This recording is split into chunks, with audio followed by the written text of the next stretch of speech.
And joining us now is J. Sai Deepak. He's a lawyer at the Supreme Court and the Delhi High Court. He's also the author of two best-selling books. One of them is called India, that is Bharat.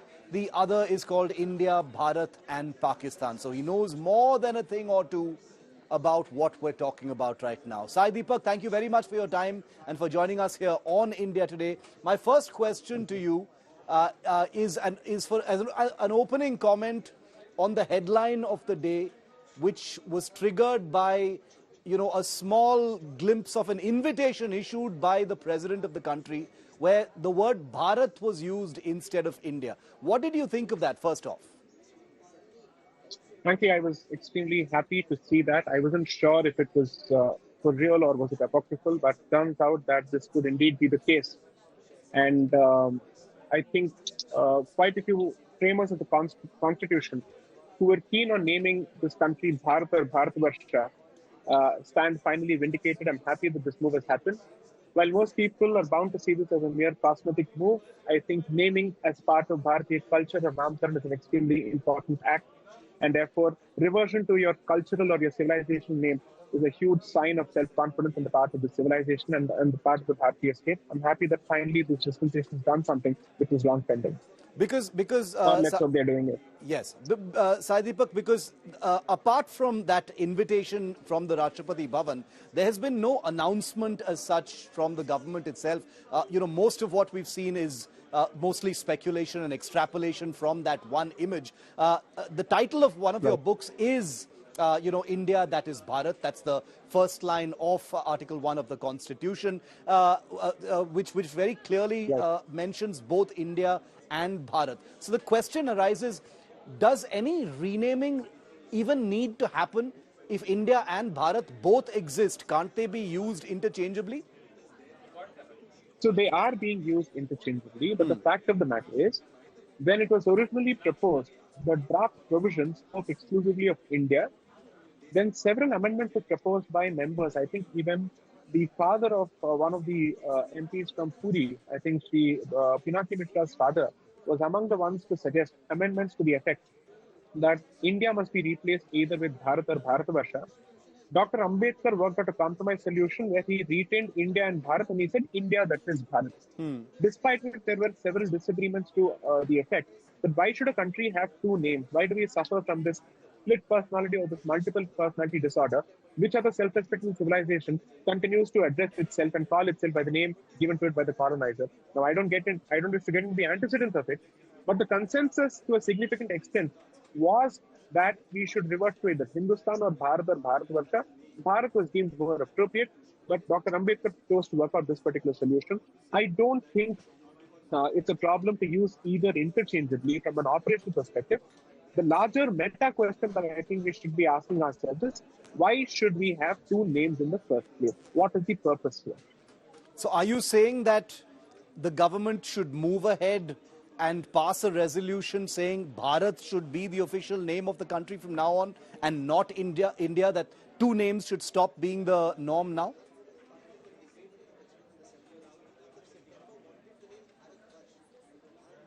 Parts of the book that if you do not even have the civilizational confidence to revert to your original name, then what exactly are you conveying to the world in terms of your aspirations of becoming a Vishwaguru? Second, I'm sure there are quite a few people who might say, Naam mein kya rakha hai, we should focus on development, so on and so forth. Every self-respecting civilization post-political independence has chosen to go back to its own roots, to its own culture. This civilization, which is perhaps the oldest, has not had the confidence to do so for the last 75 years. I'm happy that this too is happening. I wouldn't say that this is a be-all and end-all, because at the end of the day, apart from the name, the spirit and the letter both must go hand in hand. So let's hope that even the spirit of Bharat is restored to its original spirit. There are those who will wonder about the implications of, abruptly dropping a name like India, Sai Deepak. Wouldn't there be a lot of work to do if you suddenly switch from India and Bharat to just Bharat?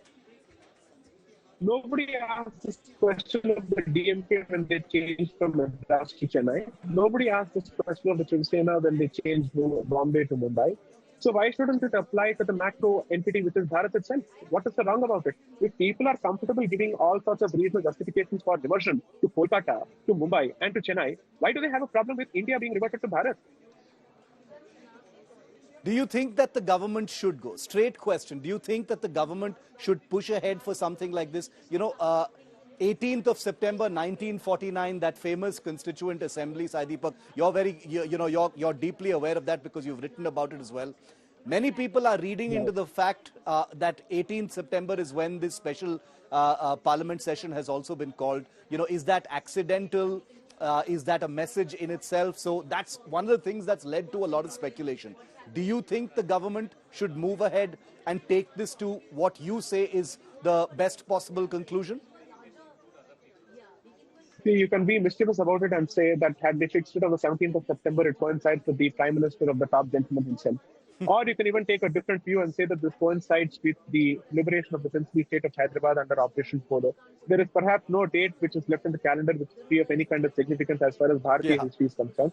18th of September, I think, is a perfectly valid date. And most importantly, I think that this message is being sent through the platform of the G20, which I think is a fantastic message that's being sent, that we have the confidence to hold on to our roots and that we are drawing our name, or we are taking it back, we are reclaiming it back from the places of the colonial history. I think it's a fantastic message to send. One of the most vocal sections, in the wake of this story, having broken today, Sai Deepak, has been from the India Alliance, the opposition parties, who believe that this entire move, even though the government hasn't made an announcement of any kind, and there are no indications that one is forthcoming, that this entire headline, all this buzz and speculation, is a little bit of kite flying by the government in response to the opposition bloc calling themselves India. What do you think about that? See, frankly speaking, while I don't necessarily, I'm not exactly a votary for everything that the BJP does because I'm independent. The headlines certainly seems to have converted the opposition into a bunch of headless chickens. Because frankly, if they had some sense of political maturity, sagacity, and wisdom, or even grace for that matter, they would embrace this and focus on actual issues which they could perhaps pin down the government on. All these days, they've been keen about pressing the Adani issue, they've been keen about pressing the Manipur issue and whatnot. Why don't they stick to those topics which, according to them, are relevant, instead of falling prey to what they call as a diversionary tactic on behalf of the government or on the part of the government? If you're serious about it, why would you want to get mired in this kind of an issue? Focus on what you think is important. But no, when you were given an opportunity to discuss Manipur on the floor of the parliament, you chose to stage a walkout. So with what moral authority can you actually accuse anybody else of having indulged in a diversionary tactic? If I were in the shoes of the opposition, I would continue to press those issues which I believe are important to national interest, as opposed to making this issue or rather this non-issue into an issue. So you firmly believe it is not a diversionary tactic in this political atmosphere? I see. Unfortunately, they don't teach us the ability to read people's minds as part of let's say law school training. So I don't know whether this was meant to be diversionary or not. I am going to ask myself this simple question. Even if it is diversionary, so what? Does it bode well for the country's statement as an independent sovereign power, which is asserting itself on the global stage? If the answer is a yes, whether it's diversionary or not is secondary to me. It has no consequence to me. It makes no difference to my life. Okay, let's put the Bharat issue aside for a second, Sai Deepak, and deal with the second big headline of the week, that you've also been speaking about, and that is a comment that was made by Udayanidhi Stalin, which I'm sure you've already seen, about Sanatana Dharma. Where just for the benefit of our viewers, he said it should be eradicated like malaria and dengue and I think COVID as well. What did you think about that comment? Because he's been defiant. He's said that I did not mean Hinduism or Hindus. I meant the caste system, and nobody can make me retract my statement. I think that untrained, unlettered scion of the DMK family, not the party, has bitten off more than he can chew. And he will certainly face the consequence for it, politically, legally, and socially. And it's important that he faces the consequence of it, because notwithstanding the fact that his statement is absolutely consistent with the anti-national, anti-Bharat, anti-Hindu DNA of the DMK, it's time that this issue got traction. Because as much as people know about the post-exodus of Kashmiri Pandits and Kashmiri Hindus from the valley under the threat of the gun, people don't know the conditions in which Hindus live in the state of Tamil Nadu under a rabidly fascist Dravidinist regime. Because ultimately, if you go to the history of the origins of this regime or this ideology, so to speak, their ideologue, their founder, E.V. Ramaswamy, toured Europe before he founded the Dravida Kazhagam, which is the social organization founded by him. And he drew significantly from the fascists of Italy and from the Nazis of Germany, or rather, at least the far right ideologies that were prevalent at that particular point of time. Nazis were still not in existence around that period. So the point I'm trying to make is DMK is revealing its true neo-Nazi fascist tendencies because it has a tendency to attack the softest possible punching bag in the history of modern independent Bharatiya Republic, which is Hindus. Do you think the reaction to what he said should have been greater than what it has? Because one side of the... Without a doubt. What do you think should have happened? What do you think needs to happen? At the very least, when people who took umbrage to what the tigress Nupur Sharma said on television should have perhaps meted out the very same treatment in terms of legally prosecuting this particular gentleman. And most importantly, even if I don't have any kind of expectations from, let's say, free agents and independent individuals, I would certainly have an expectation from the judiciary, which was happy taking so much cognizance of quite a few statements when those statements affected other communities. Yeah. Here's a statement that's been issued by a political functionary, a cabinet minister of a particular state, who's sworn an oath on the constitution. And he has issued a statement against 80% of the population of this country. Hopefully, we are still 80%. And I hope the Supreme Court takes so much cognizance of this system, of this particular instance as well, because that would reinforce or restore the confidence of people in the independence of the judiciary and its fair-mindedness. You know, Sai Deepak, among the many reactions that have come out to either justify what Udayanidhi Stalin has said or to shield him from the harsh comments that have been coming his way is that Sanatana Dharma, the way it is understood in Tamil Nadu, is the caste system. So you can't spin it any other way, and you can't blame Udayanidhi for saying something which is a sentiment that is prevalent, in Dravidian politics. How would you respond to that? Because every time he's been confronted with, the criticism of his comments, he said, I meant the caste system. Is this the caste system that he was talking about? Frankly, I think it's a load of hogwash, pardon me for the French, but all these justifications, let him offer this in a court of law, because when he made the statement, it had no caveat, it had no explanation, it had no disclaimer. So these ex post facto justifications don't hold water, they don't cut ice. Let him answer and submit himself to a court of law, as and when he is called up in a court of law for the statement that he's made. Do you think it was a coincidence that he said Sanatan Dharma and not anything else? Absolutely he didn't keep not. it general. He specifically chose to say Sanatan Dharma. See, people are focusing only on his statement, forgetting the fact that the platform that was put together itself was dedicated to the eradication of Sanatana Dharma. And it was populated by the likes of Dravida Kazhagam head Mr. Veeramani. Not just that, the minister of the HRC department, which is the Hindu Religious and Charitable Endowments Department of Tamil Nadu, who was wearing saffron himself and sporting a kumkumam, shouldn't have shared space on this particular platform. This is exactly why I believe that anyone who does not have any kind of faith in the Hindu society, so to speak, or in the Hindu way of life, or does not even have respect for it, should not wield or should not hold the particular position. The HRC position is not a regular position. It is a position in relation to a religious body. If you don't respect us, then please vacate the particular position and respectfully get out. You've seen very cursory comments coming in from the DMK's larger pool of allies under the India alliance. Did you think any of them were worthy criticisms of what Udayanidhi Stalin has said, or were they just placeholders? They just needed to be said. See, let's not forget the fact that both national parties at some point or the other have, knowing fully well the antecedents of the DMK, been coalition partners with them.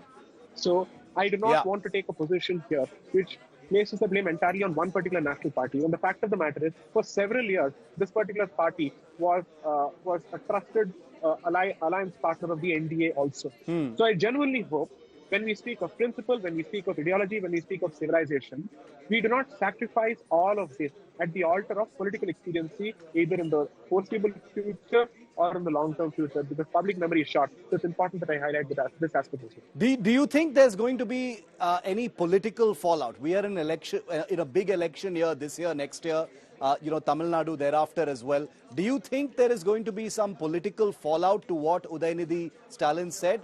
Or is it going to be a storm in a teacup, headlines for a week and then gone? When you speak of a political fallout, it's important to focus on two different aspects. One, whether there will be a political fallout within the state of Tamil Nadu. Second, will there be a political fallout outside the state of Tamil Nadu? My limited understanding is that it will certainly have a political implication outside the state of Tamil Nadu. But within the state of Tamil Nadu, it remains to be seen whether the central BJP and the state BJP take this as seriously as possible and prosecute this gentleman to the logical conclusion so that he regrets and repents having made this particular statement, which has offended the sentiment of practicing Hindus within and outside Tamil Nadu. So you're saying that the impact within Tamil Nadu is not really known just now? You're saying that because there are some people who believe that Udayanidhi Stalin's comments, may have awakened some latent sentiments within the state as well. Absolutely, I don't deny that. To that extent, I'm grateful to this unlettered Skyam for having set the ball rolling, because this is a conversation that was long waiting to happen. I've said this with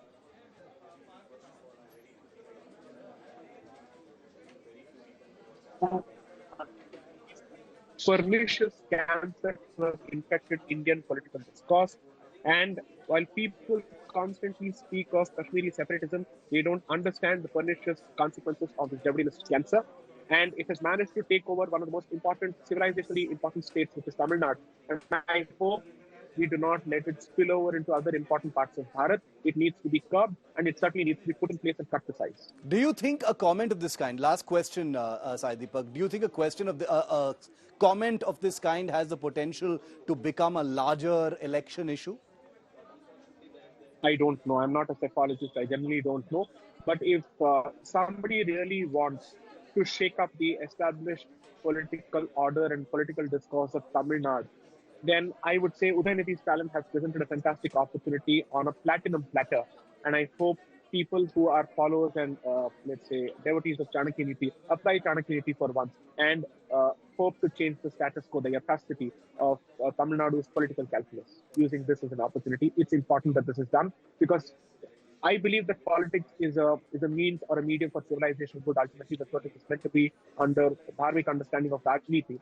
And he has given an opportunity to reopen this entire conversation as to the legitimacy of the Dravidian discourse and how it has survived under the rubric of free speech by spewing venom against the civilization, against the native faith systems of this land. That needs to be called out ASAP. Jai Sai Deepak, pleasure speaking to you. Thank you for speaking to India Today. Thank you. Thank you. Thank you.